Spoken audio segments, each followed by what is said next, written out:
మీకు ఎప్పుడూ కూడా వెంకటాచల క్షేత్ర దర్శనానికి అవకాశం వస్తే నేను రానన్న మాట అనవద్దు.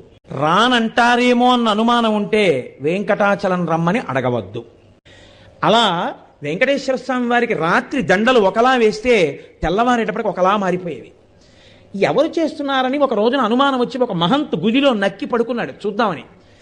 అర్ధరాత్రి అయ్యేటప్పటికీ అయ్యవారి పాలపీఠం దగ్గర రాయి తొలగి తేజోరూపంలో తరిగొండ వెంగమాంబ గారు వచ్చి హారాలు సరిచేస్తుంటే చూసి మూర్చిపోయాడు. ఇప్పటికీ తేజోరూపులై ఆనందనిలయంలోకి వెళ్ళి ఈశ్వరుణ్ణి సేవిస్తారు.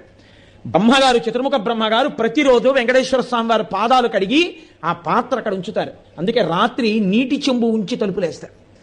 ఆ శేషాన్ని సుప్రభాతానికి వెళ్ళిన వాళ్ళకి దర్శనమిస్తారు. అంతటి మహానుభావుడు వెంకటరమణుడు. వెంకటరమణుడంటే వెంకటరమణుడే. ఒకరా ఇద్దరా, ఎంతమందితో అనుబంధం. వారం రోజులు కాదు, కొన్ని నెలల పాటు వెంకటరమణుడు